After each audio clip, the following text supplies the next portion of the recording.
হরে কৃষ্ণ। রাধে রাধে বন্ধুরা, কেমন আছো? আশা করছি সকলেই খুব ভালো আছো। নয়নমণি সেবা চ্যানেলে তোমাদের সকলকে জানাই শুভেচ্ছা ও আন্তরিক ভালোবাসা। তো দেখতে পাচ্ছ আমার গপু সোনা, ছোট্ট সোনারা। তো সকালবেলা ভোগ নিবেদন হয়ে গেছে, আর আমি এখন একটু বেলায় তোমাদের সঙ্গে কথা বলতে এসেছি। আর কিছুক্ষণ পরে গোপাল সোনাদের স্নানটা করিয়ে দেবো। একটু বৃষ্টি হয়েছে, ঠান্ডা মতন আছে, ততটা খুব একটা গরম নেই। এখন একটু নাকি বৃষ্টি হবে শুনতে পাচ্ছি। তো কিছু কথা তোমাদের সঙ্গে গল্প করতে এসেছি, যেগুলো তোমরা জানো না। অনেকেই গোপাল সেবা করছো, অথচ কিন্তু মানে আমাদের অজান্তে অনেক কিছু কিন্তু ভুল হচ্ছে, যেগুলো গোপাল সোনার সামনে কখনো করো না। এই ভুলগুলো হলে কিন্তু কখনো আমার গোপাল সোনা বাড়িতে বিরাজমান করবে না, আর আমাদের ভক্তি কখনো সফল হবে না। যে কারণে আমরা গোপাল সেবা করছি, যে শুদ্ধ ভক্তিগুলো করছি, সেগুলো কিন্তু আমাদের বিফলে যাবে। তো ভুলগুলো কি? তো সর্বপ্রথম বলি, গোপাল সোনা যে বাড়িতে তোমরা এনে মানে আছে, যে বাড়িতে, সেই বাড়িতে সর্বপ্রথম তোমরা মানে কখনো ভুলে সেই বাড়িতে মদ্যপান যেন না হয়, বা নেশা জাতীয় কোনো কিছু করবে না। কেউ করলে সেখানে নিষেধ করবে। এই এই জিনিসগুলো অবশ্যই তোমরা খেয়াল রাখবে। সেই বাড়িতে, যে বাড়িতে গোপাল আছে, সেই বাড়িতে কখনো তোমরা অশ্লীল ভাষায় কথা বলবে না। কাউকে অশ্লীল ভাষা কথাও বলবে না। কেউ যদি বলে তাকে কিন্তু অবশ্যই তোমরা নিষেধ করবে। অনেকেই বাড়িতে আছে দেখেছি, গোপাল সোনা রেখে দিয়েছ, কিন্তু সেখানে প্রচুর হারে মদ্যপান হয়, সেখানে অশ্লীল ভাষায় কথা বলে। কি হয়, গোপাল সোনা কিন্তু সেখানে কোনোভাবেই সন্তুষ্ট থাকে না। গোপাল সোনা সেখান থেকে বিরাজমান করে না, উল্টে আরও কিন্তু সংসারে অমঙ্গল হবে। তো এই জিনিসগুলো তোমরা অবশ্যই খেয়াল রাখবে। আর যারা বাড়িতে গোপাল সোনা আনার ইচ্ছা, যাদের একান্ত ইচ্ছা, তো তারা বুঝে উঠতে পারছে না কোন ধরনের গোপাল বাড়িতে আনবো।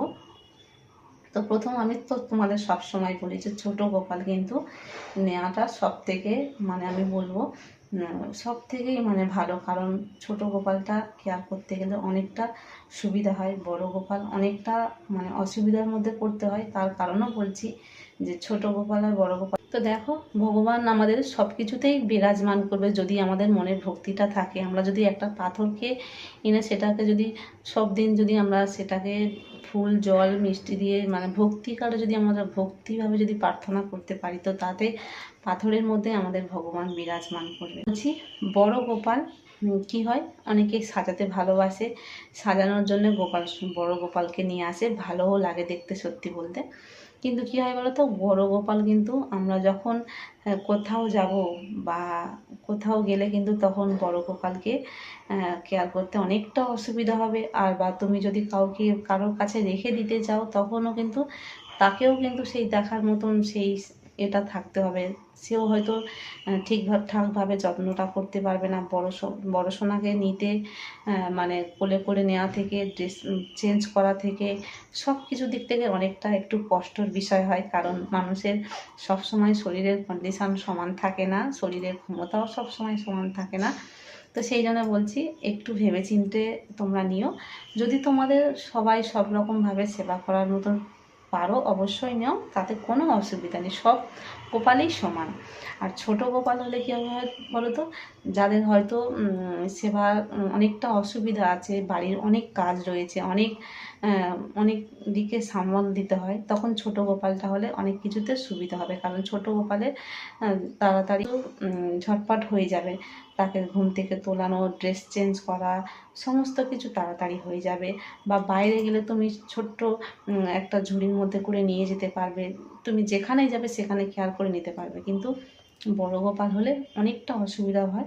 আর বড় গোপালের সব কিছু কিন্তু বেশি বেশি লাগে। যেমন কি বলো তো, ড্রেসগুলো বেশি নিতে হবে, বা যেখানে রাখবে সেই জায়গাটাও অনেকটা বড় লাগবে। তো সেই জন্য গোপাল সোনাকে যারা বাইরে, যখন তোমরা কোথাও যাচ্ছ, কারোর বাড়ি হয়তো রেখে দেওয়ার তোমরা জন্য মনে করছো, তো আগে কিন্তু তোমরা জেনে নেবে যে বাড়িতে তোমরা গোপালকে রাখতে যাচ্ছ, সেই বাড়িতে আসলে সেখানে কতটা ভক্তি হবে গোপাল সোনা, জেনে নিতে হবে, আগে বুঝতে হবে।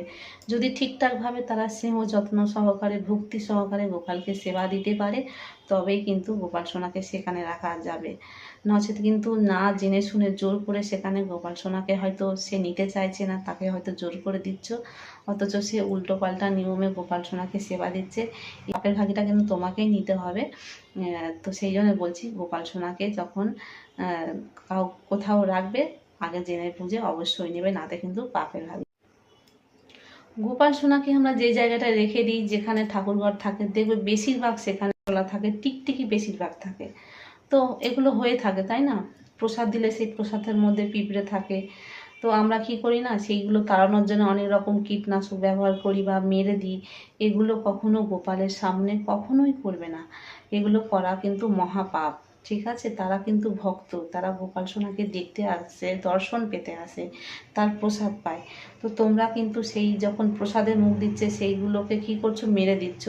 এগুলো কখনো করবে না। প্রসাদ যেমন আমরা পাই সেই রকম তারাও কিন্তু একটা প্রাণী, তাদেরও জীবন রয়েছে। ঠিক আছে?